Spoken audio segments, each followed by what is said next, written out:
Assalamualaikum warahmatullahi wabarakatuh. Selamat pagi, salam sejahtera bagi sobat kita semua.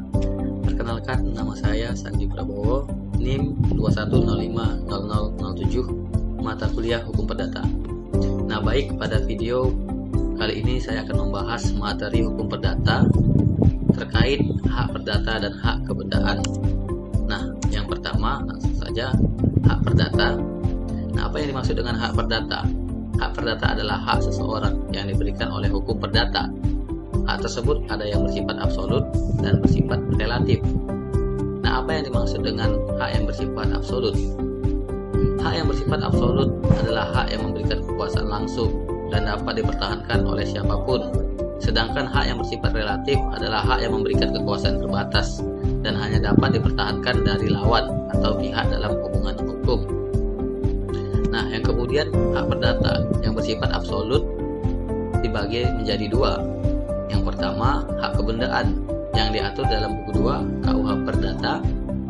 Yang kedua, hak kepribadian yang diatur dalam buku 1 KUH Perdata, yang terdiri atas hak diri sendiri, nama, hak untuk kawin, dan lain sebagainya.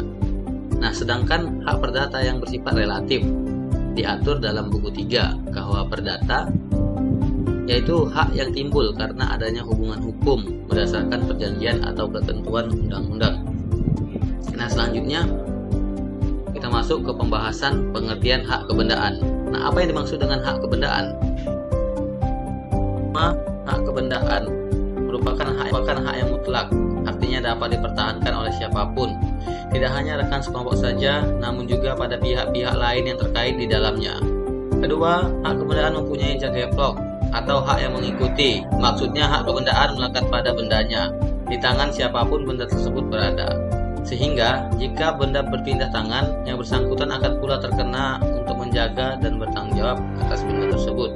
Nah, kemudian yang ketiga, hak kebendaan berlaku asas prioritas, di mana kelahiran hak kebendaan yang lebih dahulu memegang peranan penting akan diprioritaskan.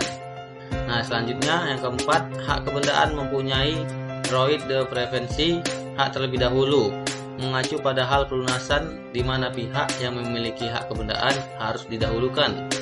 Nah, yang kelima ataupun yang terakhir, hak kebendaan memiliki gugatan kebendaan, ya apabila terdapat gangguan atas haknya, maka seseorang dapat menuntut kembali, menggugat untuk menghilangkan hambatan atas haknya, dan menggugat untuk memulihkan keadaan yang kacau seperti sedia kala.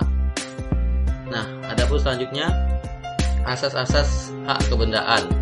Nah, yang pertama, asas sistem tertutup, yaitu hak kebendaan bersifat limitatif yang terbatas hanya pada undang-undang sehingga hak-hak baru tidak diperkenankan. Yang kedua, asas hak mengikuti, yaitu hak kebendaan mengikuti kepada tangan siapapun benda tersebut berada. Yang ketiga, asas publisitas, yaitu memberikan pengumuman kepada masyarakat mengenai status kepemilikan melalui pendaftaran secara resmi. Nah, selanjutnya asas spesialitas, yaitu menunjukkan secara detail wujud nyata dari hak kepemilikan kepada lembaga. Detail memuat bentuk, batas, letak, dan luas benda. Nah, kemudian asas totalitas, di mana seorang pemilik menguasai benda dari berbagai bagian. Misalnya seseorang yang memiliki rumah, maka bagian-bagian dari rumah itu secara total adalah miliknya. Sebagai contoh, jendela, pintu, kusen, dan lain-lain. Nah, selanjutnya asas perletakan lahir dari asas totalitas, di mana suatu benda dan bagian-bagiannya menjadi satu dengan benda pokok. Asas pemisahan horizontal, yaitu penganut asas hukum adat. Asas dapat diserahkan, yaitu hak kepemilikan mengandung wewenang untuk menyerahkan benda. Nah, kemudian yang terakhir, asas perlindungan bagi pihak yang beritikat baik untuk menyerahkan hak kebendaan meskipun pihak tersebut tidak memiliki kewenangan. Nah, kemudian macam-macam hak kebendaan. Yang pertama, hak kebendaan yang bersifat memberikan kenikmatan. Artinya, dari hak ini adalah pemilik hak dapat menikmati, mengambil manfaat, menggunakan benda yang dimilikinya. Hak yang bersifat memberikan kenikmatan terdiri dari dua macam, yaitu yang pertama, hak kenikmatan atas milik sendiri, seperti hak eigendom dan hak bezit. Nah, yang kedua, hak kenikmatan atas milik orang lain, seperti hak postal, hak erfak, hak memungut hasil, hak pakai, dan hak mendiami.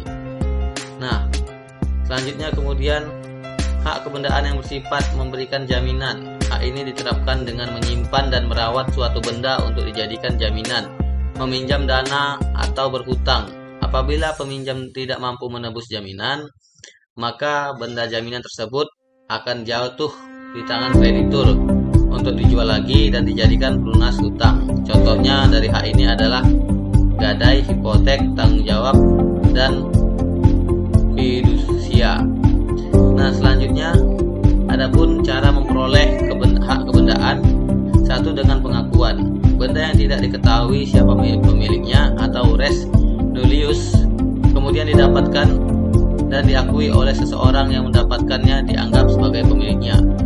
Yang kedua, dengan penemuan. Benda yang semula milik orang lain akan tetapi lepas dari penguasaannya karena misalnya jatuh di perjalanan, maka barang siapa yang menemukan barang tersebut, ia tidak mengetahui siapa pemiliknya, menjadi pemilik barang yang ditemukannya. Nah, kemudian yang terakhir, dengan penyerahan. Cara ini lazim, yaitu hak kebendaan diperoleh melalui penyerahan berdasarkan atas hak tertentu seperti jual beli, sewa menyewa, hibah, warisan, dan lain-lain. Dengan adanya penyerahan, maka titel berpindah kepada siapa benda itu diserahkan. Nah, yang terakhir, selanjutnya penyebab hilangnya hak kebendaan. Satu, bendanya lenyap atau musnah. Karena musnahnya suatu benda, maka hak atas benda tersebut ikut lenyap. Contohnya hak sewa atas rumah yang habis atau musnah tertimbun longsor ataupun terbakar. Nah, yang kedua, karena dipindah tangankan hak milik. Hak memungut hasil atau hak pakai menjadi hapus bila bendanya yang bersangkutan dipindah tangankan kepada orang lain. Yang ketiga, karena pelepasan hak atau pemilik melepaskan benda tersebut. Pada umumnya pelepasan yang bersangkutan dilakukan secara sengaja oleh yang memiliki hak tersebut. Yang terakhir, karena pencabutan hak penguasa publik dapat mencabut hak pemilikan seseorang atas benda tersebut dengan syarat harus didasarkan pada undang-undang dan dilakukan untuk kepentingan umum dengan ganti rugi yang layak. Nah, baiklah, sekian presentasi mengenai pembahasan hak perdata dan hak milik. Saya mohon maaf apabila ada kekurangan. Sekian dan terima kasih. Wassalamualaikum warahmatullahi wabarakatuh.